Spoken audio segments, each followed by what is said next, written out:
नमस्कार, super India news team में आपका स्वागत है। मैं हूं राजेश आदमी। आइए देखते हैं आज का विशेष समाचार मुर्मू के माध्यम से बड़ा संदेश।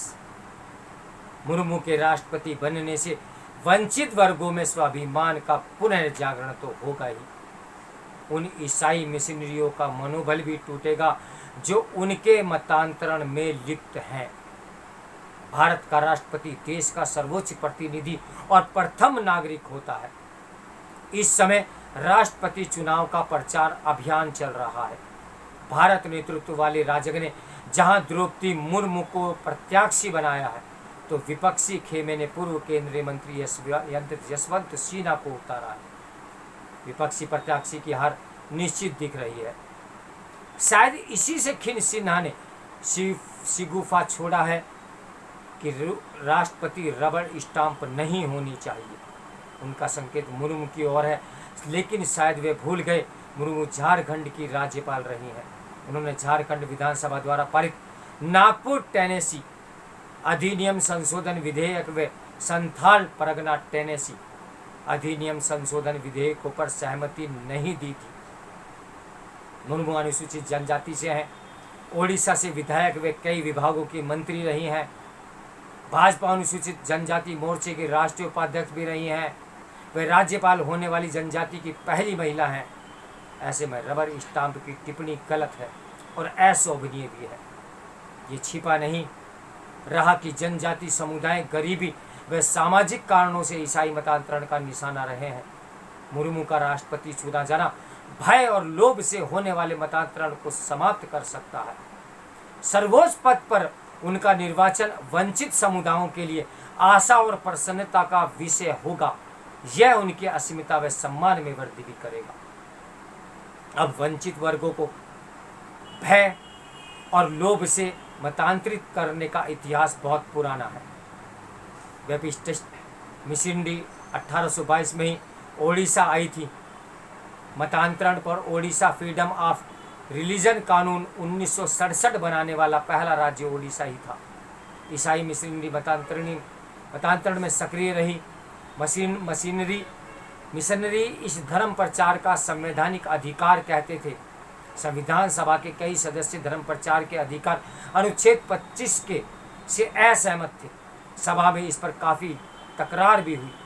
लोकनाथ मिश्र ने धर्म प्रचार के प्रस्ताव को गुलामी का दस्तावेज बताया। भारत विभाजन को मतांतरण का परिणाम बताया। तंजलुम हुसैन ने कहा, मैं आपको अपने तरीके से मुक्ति पाने के लिए क्यों कहूँ, आप मुझसे भी ऐसा ही क्यों कहें। धर्म प्रचार की जरूरत आखिर क्या है। प्रोफेसर केटी शाह ने कहा, मैं समझता हूँ कि यह अनुचित प्रभाव डालने वाला है।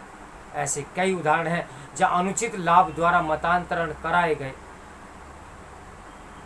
के संस्थानम ने कहा कि जनता मतांतरण के विरोध में है। धन या प्रलोभन से अनुचित प्रभाव डालकर मतांतरण करने वालों के विरुद्ध राज्यों को विविध अधिकार है। भारी विरोध देखकर के.एस. मुंशी ने कहा, भारत के ईसाई समुदाय ने इस शब्द के रखने पर बहुत जोर दिया है। इसका परिणाम कुछ भी हो, हमने जो समझौते किए हैं उन्हें हमें मानना चाहिए। इस प्रकार देखो तो यह तत्कालीन नेतृत्व और ईसाई समुदाय के मध्य गोपनीय समझौता था, जिसका परिणाम आपके और मेरे सबके सामने है। मतांतरण पर गांधी जी का रुख भी बहुत सख्त था। उन्होंने ईसाई मत प्रचारकों को संबोधित करते हुए हरिजन में लिखा, अब आप पुरस्कार के रूप में चाहते हैं कि आपके मरीज ईसाई बन जाएं।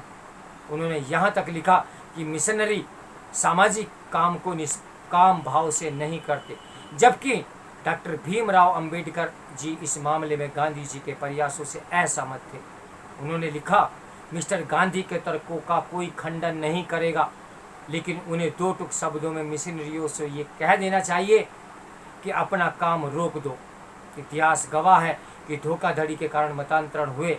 स्वतंत्र भारत का इतिहास भी साक्षी है कि वंचित वर्गों के निश्चल जनसमूहों को मतांतरण का निशाना बनाया जाता रहा है। मुर्मू के राष्ट्रपति बनने से वंचित वर्गों में स्वाभिमान का पुनर्जागरण होगा। ईसाई मिशनरियों का मनोबल भी टूटेगा। स्मरण रहे कि अस्मिता बोध को लेकर ही सरना कोड की बात चली है। झारखंड विधानसभा ने तय किया है कि आगामी जनगणना में आदिवासियों को सरना कोड के अंतर्गत धार्मिक मान्यता दी जाए। विधानसभा प्रस्ताव में इसे सरना आदिवासी धर्म कहा गया है। जिनके रूप में हिंदू, इस्लाम, ईसाई, सिख, बुद्ध और जैन 6 धर्म संप्रदायों का उल्लेख है। कहा गया है कि जनजाति समुदाय इनमें से किसी एक को अंगीकृत नहीं कर सकता, जबकि वास्तविकता यही है कि जनजाति के समुदाय हिंदू धर्म व संस्कृति के अंग हैं। वैसे भी सरना समर्थक प्रकृति प्रेमी है। वे वन, वृक्ष, नदी, पर्वत, जल और मातृभूमि के प्रति देवत्व का भाव रखते हैं। प्रकृति उपासक है। वैदिक धर्म में भी प्रकृति की शक्तियों को देवता माना और जाना गया है। सरना के तत्व भी जीवन को प्रकृति प्रेमी बताते हैं, जबकि जनजाति समुदायों का विशेष असीमिता का संरक्षण संवैधानिक परिविधानों में किया गया है। संविधान में उन्हें शेड्यूल्ड ट्राइब अनुसूचित जनजाति कहा गया है। जनजातीय विश्वास पर वस्तुतः पर्यावरण प्रेमी है, लेकिन ऐसी प्रकृति प्रेमी सरना को भी बंगाल के मुख्यमंत्री ममता बनर्जी ने राजनीतिक हथियार बनाया। ममता ने राजनीतिक कारणों से सरना को अलग धर्म मानने की मांग की थी। ऐसे मुद्दों को वोट की राजनीति अलग देखा जाना चाहिए। माओवादी हिंसक संगठनों के लिए भी युवाओं की भर्ती वंचित वर्गों से ही की जाती है। मुर्मू का राष्ट्रपति होना वंचित वर्गों के लिए आशा की किरण बनेगा और उनमें अस्मिता बोध का भाव भी जागृत करेगा। रामकथा विश्वव्यापी है। सीताहरण से व्यथित श्री राम की भेंट दंडकारण्य में घायल जटायु से हुई। जटायु वंचित समुदाय के थे। उन्होंने रावण को सीताहरण का अभियुक्त बताया और प्राण त्याग दिए। श्री राम ने उनका दाह संस्कार किया। वाल्मीकि जी ने वंचित समूह की सबरी को सिद्धा और शर्मणी बताया। सबरी योग वेदांता में सिद्ध थी। रामायण काल में भी वनवासी जनजातियों तक हिंदू अध्यात्म और तप की पहुंच थी। कुछ वामपंथी विद्वान राम कथा को कपोल कल्पना मानते हैं, जबकि श्री राम इतिहास है, आस्था है। वनवासियों उपेक्षितों के प्रति श्री राम का आदर भाव भारतीय परंपरा और इतिहास का अमूल्य निधि है। लेकिन स्वयंभू विद्वान प्रत्येक प्रेरक, नायक और प्रतीक को खारिज करते हैं। वे विभाजन को महत्व देते हैं, अलगाववाद के समर्थक हैं। ऐसी स्थिति में मुर्मू के राष्ट्रपति होने का देश के सभी हिस्सों में प्रभाव पड़ेगा। कमजोर वर्ग स्वयं को उनसे जोड़कर देखेंगे। उनका निर्वाचन भारतीय सांस्कृतिक, सामाजिक चिंतन और विश्वास को मजबूत करने वाला सिद्ध भी होगा। तो मेरे साथ बने रहिए सुपर इंडिया न्यूज़ टीवी की ब्रेकिंग न्यूज़ के लिए। नमस्कार, मैं हूं राजेश आर्य। इस समाचार के लेखक हैं हृदय नारायण दीक्षित।